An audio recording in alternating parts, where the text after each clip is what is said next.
Diana Cwick here with Charge Talk, and yes, that's us about to cruise the Vegas Loop in a Tesla. Bucket list checked. Today I'm sitting down with Corey Cantor, Research Director at ZETA, the Zero Emission Transportation Association, a federal coalition focused on advocating for the advancement of the electric vehicle supply chain. Corey spent over 5 years at BloombergNEF as Senior EV Analyst covering the North American EV market. He holds a master's from Yale School of the Environment and worked on economic policy on Capitol Hill for Senator Cory Booker. If you want to know where the EV market is headed, this is the guy to ask. Corey, welcome to Charge Talk. Diana, it's great to be here. Thank you for picking me up in the middle of Vegas, taking a break from the conference today. How you doing? I'm doing fantastic. So happy to meet you and be able to have a conversation. Please break it down for us. What brought you to the EV space? Because you have a wealth of knowledge and experience. Oh, well, first off, thank you so much for one, having me, and two, for saying that. It was a gradual thing. I think I worked on Capitol Hill for a couple of years for Senator Cory Booker, did a bunch of economic work, and was thinking on a kind of climate change basis, what I could do. And so I went back to graduate school to learn more about the kind of renewable energy economy. And one thing, this was back in 2000 and I'd say 17. At that point, Tesla was around in a company, but EVs were a lot smaller, both globally and in the US. And so I did some work in solar, I did some work in electric vehicles, and it just felt like a good match and a good mix. It was always interesting, even in those early days. And maybe I came in in terms of the long arc of US EVs in the middle period, but still, started at Bloomberg, my prior role in 2019. Wanted to do something because transportation is such a big kind of portion of the US kind of greenhouse gas emissions, that it was an interest of mine. And then the cars are really cool and really fun. So staying in it over a long period of time and seeing so many different EV model launches, getting to meet a bunch of really smart and interesting people, and fortunate to have conversations like this with both people in the industry. And also at ZETA, what we'd like to do is talk to people who might not be as familiar with EVs, but over time just really grew to love it. Now have an EV, have family members with an EV, and having the experience is so different than talking about it too. So it's been a lot of fun. I love it. Speaking to what you just said, we're seeing models like the Bolt coming back that are under 35K, within reach, right? Within reach, yeah. Do you think we are finally getting to a point where EVs aren't just for early adopters and we're getting to the masses? I think we're beginning to see that period. I mean, if you look at, there's a lot of noise, but if you, as a research director, there's a lot of data talk and a lot of looking over a longer term perspective. EVs only made up about 2% of all US car sales back in 2020, and they grew to about 10% in 2024. Last year's numbers were pretty much flat with the previous years due to some of the kind of policy pullbacks. Yeah. But that's a lot of growth already. Like if you take any industry and you say, hey, this is going to grow 5 times in 5 years, you'll take that. And that was without, more affordable models. And so when you go to a lot of conferences, when you talk to a lot of people, now it's becoming more and more difficult to buy a new car, period, across all the different car types. And so for electric vehicles, it's actually an opportunity. That's why with vehicles like the Bolt, other forthcoming models or newly launching models from Toyota and Subaru, the Tesla Model 3, the Tesla Model Y, everything below this kind of industry average price of $48,000 for new cars. So I think the Bolt is one vehicle that could fill that space, but it's going to be a process over the next couple of years, really. And not only in new sales, but we could talk about used sales too, because that's a big opportunity too. That's what I was just going to go to. I was going to say, I heard that fella earlier today talking about all these leases that are ending and all these used EVs that are going to be flooding the market. It's really going to be a process that will start in earnest this year, but continue over the next 2 to 3 years. Recurrent, who tracks a lot of the used market, says up to 500,000 EVs could be coming off lease. So so if you're basically a consumer who couldn't afford a $50,000 car, which is steep for anyone, like even if you're even if you're like you have the money, you're like, oh, do I want to spend it all on something that right when you drive it off the lot, is going to have a depreciation. versus a used EV now compared to a used gas car is very comparable. So Recurrent has these comparisons, and it's like, do you want a 2021 Toyota Camry or a 2022 Tesla Model 3 or Y, right? So it's new technology. And all these EVs, which a lot of people don't know, are under battery warranty for 8 years. So if there's a concern about the battery, which really the data shows there really has not been too many issues with EV batteries to date, you're still under warranty for 5 years. So yeah, used market's gonna be interesting to watch this year for sure. So you heard that? Used EVs, everybody. Get ready. I'm Wonderful. excited. Range Yeah. anxiety. Still one of the biggest barriers. I know in the times that I've driven EVs, I have worried about that. Um, are we moving in the right direction? What more needs to Okay. happen? Yeah, no, I'm curious to hear some of your range anxiety stories. I mean, I think what's interesting about range anxiety, right, is you do have the range portion of it, but often it could be charging anxiety, where it's more so like, I feel good that my EV has 300 miles, but I'm going somewhere new and I don't know where the chargers are, and I'm worried if the chargers can be working. In fact, a lot of the conversations at EVCS have been around charger reliability and uptime and how they're improving. The EV products that are coming onto the market are now averaging around that 300-mile range. So the Bolt example, that's hitting more of that kind of 260, 270, a little bit less. But gone are the days where, like, if we were talking in this very nice hotel lobby, maybe 10 years ago, you would be talking about EVs with maybe 150 miles, 100, 150. Now you're talking 300. True. But when it comes to range anxiety overall, you know, the product themselves have moved to a good place. Now, of course, there are more premium models like Lucid, for example, is a ZETA member. Lucid has EV models that do 450, 500 miles of range. That could be quite pricey. You're Hmm. seeing more of the market kind of center on that 300 mile range. So the products have improved. And then on charging, last year, charging was up about 30% year on year, which is awesome, meaning that we added about 18,000 new public chargers, so 17 to 18,000 last year. And so that means that across the country, you're seeing more of that network gap filled in. That's got to improve over the next couple of years. And a lot of the companies here at EVCS are definitely working hard to make that happen. I feel really pumped up about it after having some of the conversations today. But that should maybe help solve some of that kind of range anxiety.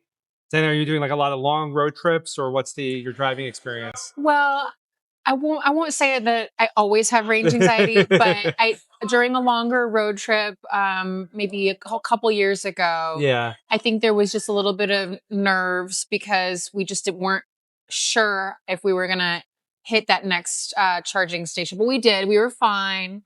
I think it was more just my high strung worriedness. No, it's also everyone's like tolerance is different. My wife and I, we normally will charge when the car gets between 20 to 25% left. Okay.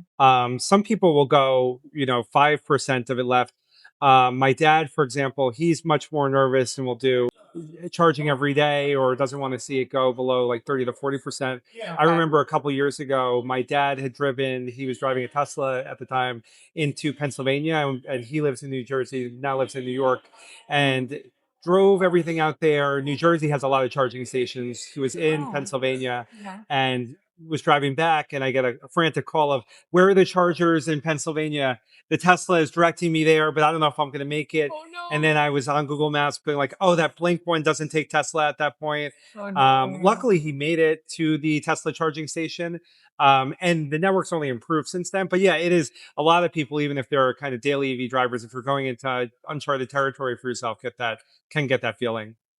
Well, and I think too, sometimes it's education, like you said, really and truly, you don't need to be topping up constantly.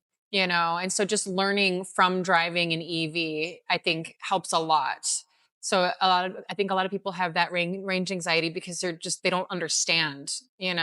It's a different experience than a gas car. And I think once you have it, you realize that sometimes you top off, sometimes you don't need to. Sometimes you fast charge, sometimes you slow charge. Ideally, that we'll have enough chargers built out where between level 2 charging and fast charging, where if your car is parked, you'll have access to close charging, and it will become less of a stress and more of I like to say, taking a something that's seen as a barrier and turning it into an advantage. once you have the EV, you're like, oh, my wife and I are going on vacation later this month. There's an EV charger at the place that we're going to. And Okay. so like that's nice to be like, oh, we don't have to stop at all. We You're just go good. to the place and they'll charge it overnight. In a lot of cases, this kind of destination charging might even be included, and then it's all charged up and we can drive it home, and then there's no stop, right? Compared to a gas car where no, they're not going to have a gas station, at the hotel.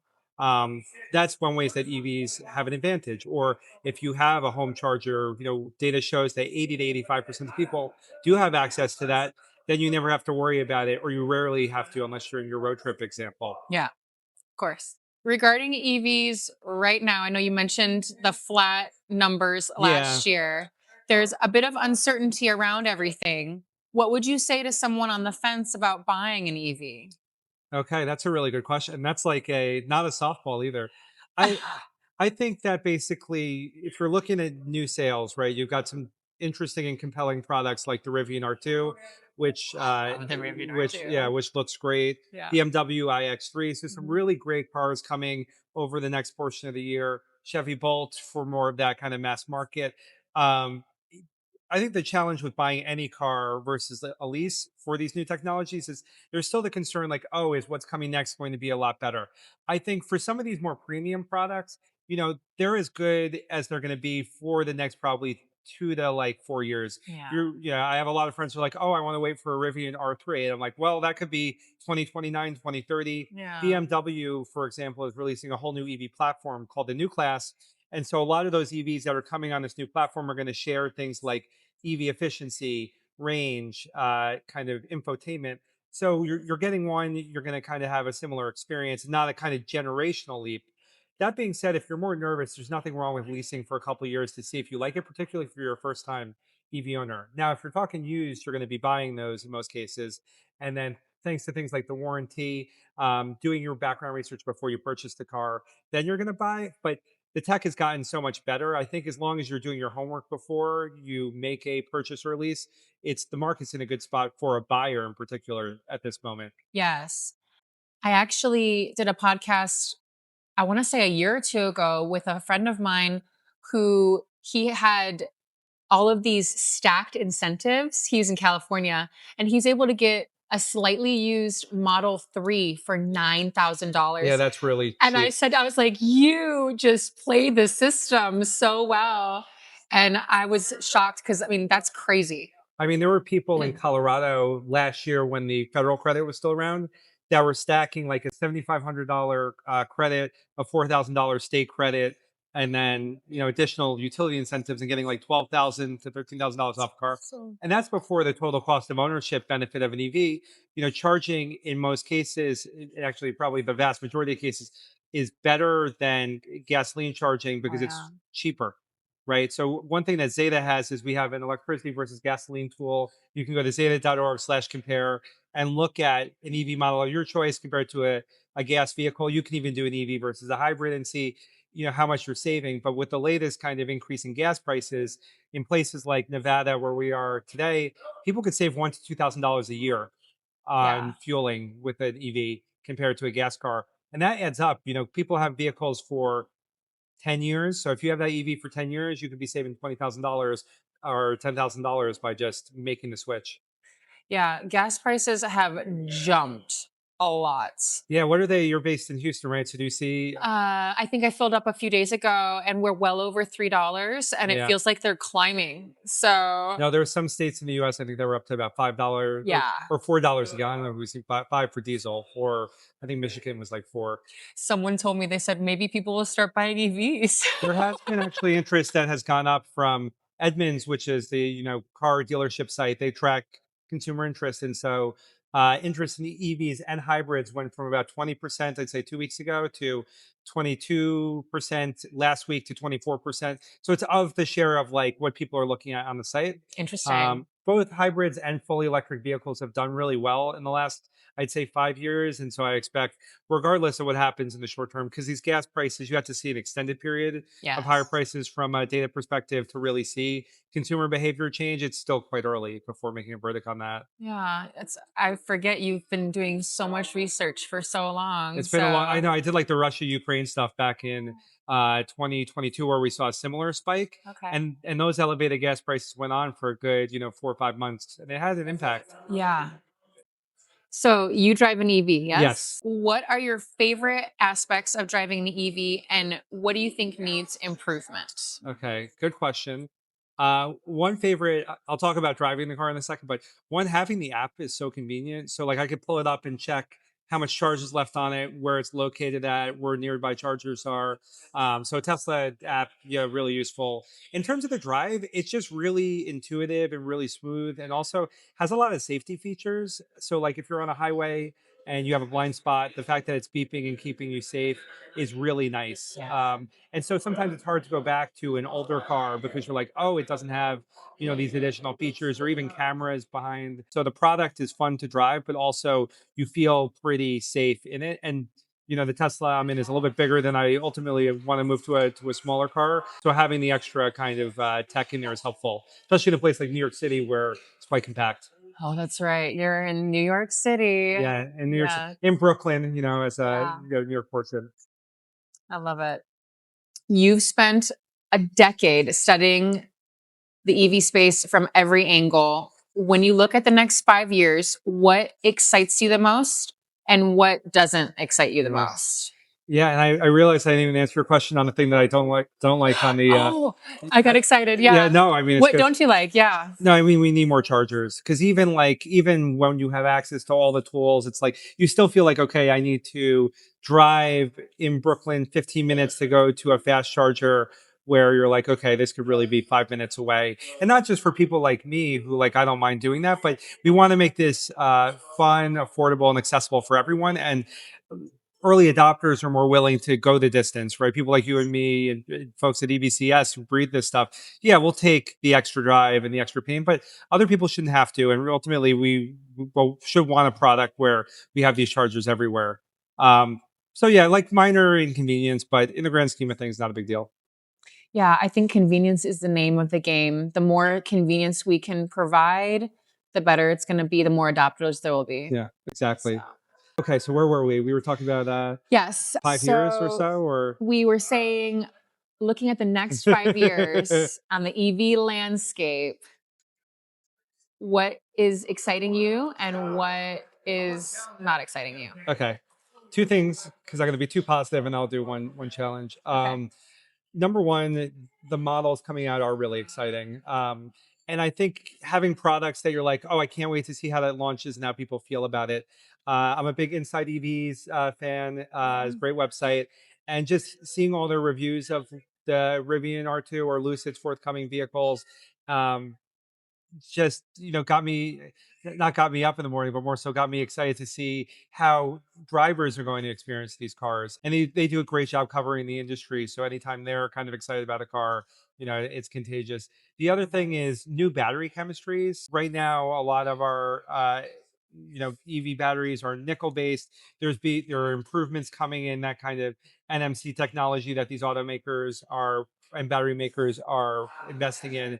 You have new chemistries coming on market in the US, like LFP or lithium iron phosphate. It Okay. has different characteristics in charging behavior. LFP batteries, for example, you can charge up to 100%, but it has shorter range than NMC batteries. So, different advantages, but LFP is cheaper. So it allows more affordable EVs like the Bolt. Actually, the new Bolt has an LFP battery. Okay. And then advanced chemistries like lithium manganese rich, which is something coming in a couple years, which is also going to add different kind of characteristics to EVs. I like to think that we're still in the early days of this thing, even though there's been a lot of kind of EVs launched in the US since, the Tesla Roadster almost like 2 decades ago, which is Golly. crazy to think about. Yeah. But we still have a really long way to go. So new models, new battery chemistries.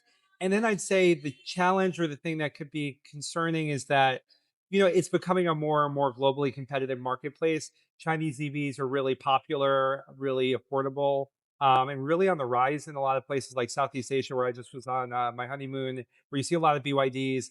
And so, like, if you're looking at it from like a U.S. competitiveness landscape, there's the concern that is the US going to be able to keep pace with these other countries that are investing heavily in EVs? And that's an open question, but it's something that, ZETA does a lot of work on US competitiveness and supply chain. And so there's a lot of people who care about the issue, but ultimately it's a global race. And so those who do a good job of executing are going to be able to do well, not just in the next 5 years, but in the long term.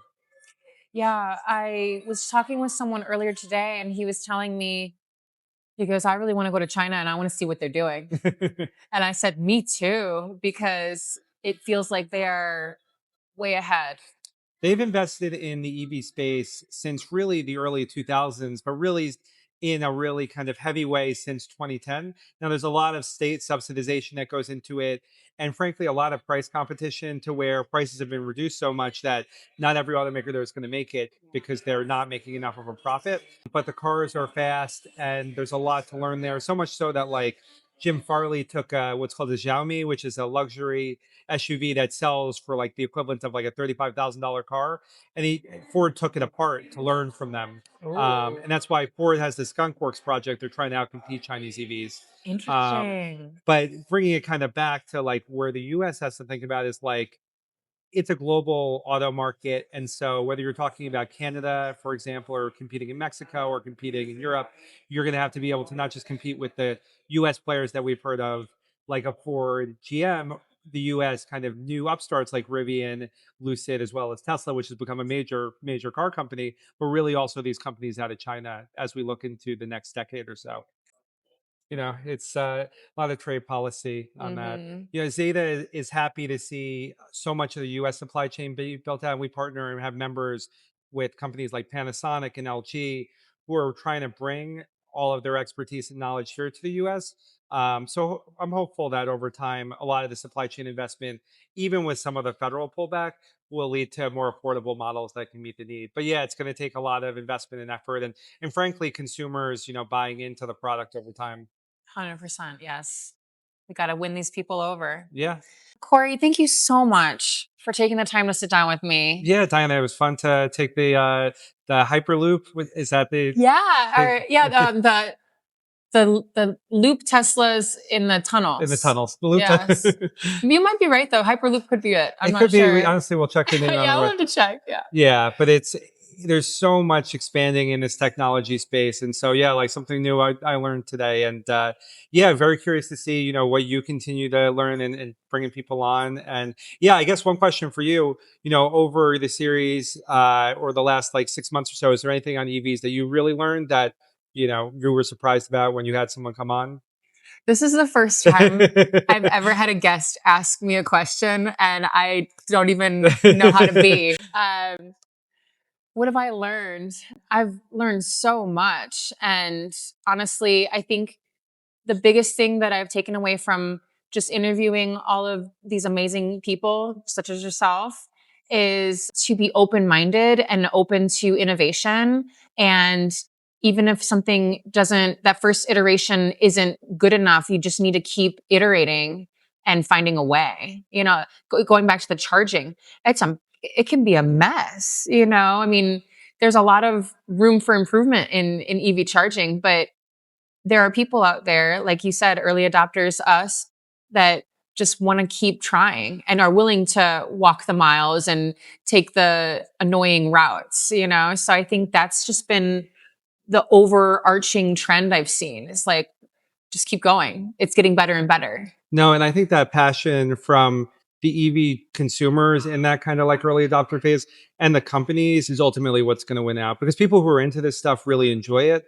And even the people who might not be ready to buy an EV today, want to learn more about the technology. I'll end on one more story. I had a friend who for a year and a half was researching an EV and will call me up and be like, do I get this one or that one? Or maybe I just go with the hybrid. Finally, he went and got a Kia EV9, bought it in the craziest week possible, where he's like, yeah, I'm about to drive it up to Vermont in a snowstorm, and like I'm worried about range. I also don't know where any of the chargers are. And also I didn't tell I didn't figure out any of this stuff. And I'm on the way to the dealership now, and I was like, oh my God. But he loves the car, and he says it's a great experience for him, and he's got a family, and he loves going camping and stuff. Aw. And so, people are curious about the technology, and it will take some time, but I think all of us can make that experience a bit easier by putting in the work and by continuing to develop the EV supply chain, both on the vehicles and the batteries. So hopefully people coming out of the conference and coming out of this year are able to recharge and take it in despite the kind of challenges of federally for the last couple of months, and then come into a stronger position in the back half of this year. Yeah. I'm excited. You're excited? I'm I'm excited too. excited. Sometimes they say hardship brings ease. You got to climb the mountain and it's hard climbing up, but then the walk down is a lot smoother. Listen, I'm a long-suffering Brooklyn Nets fan, and we've been suffering for many years. So hopefully the ease comes in the next couple of years. But anyway, Diana, yeah, really appreciate your time, and yeah, I hope you enjoy the rest of the conference. Thank you. Please, please, please let us know how we can look up ZETA and you, and please plug anything that you want to plug. Yeah. Okay. So you can look up ZETA, or the Zero Emission Transportation Association, at zeta.org. We have a LinkedIn. We have a Twitter account. At Corey B. Cantor on Twitter and also on LinkedIn. So a good way to follow. Though, I tweet a lot about basketball and then also Coldplay. So it's like you have to deal with that in addition to the EV. Some people would say awesome. Some people would say don't want to follow. So those are good ways to find me. And then ZETA has a weekly newsletter you can sign up for at zeta.org/newsletter. Or again, I plugged our EV versus gas tool if you want to see what it's like to have an EV in your state. And you can find that at zeta.org/compare. Fantastic. Great. Thank you so much. Yeah, folks, this is the end of our special Charge Talk episode, coming to you from the EV Charging Summit and Expo in Las Vegas. Thank you so much for watching. Please be sure to like and subscribe to stay updated on all things EV. And thanks again. Appreciate you. Yeah, appreciate it, Diana. All right. All right. Have a good one, everyone. No, I mean, no offense, but yeah. No. Houston's pretty cool to live. Yes, I know it is. And y'all got land out there. Yeah, we do. Property, Yeah. Out here is nothing. There's no land. There's But no you guys got property. mountains. Yeah, but we can't go live in the mountains. Yeah, but they're pretty. Yeah, they are. I give them that. Helps. It's so flat in Texas. It's super duper flat. So there's nothing you can see, just horizon. Yeah. Sorry, you can't have everything. And then it makes you appreciate it when you come across it. All right. Ooh, look at this. We got multiple spots here. Ooh, fancy. This is who you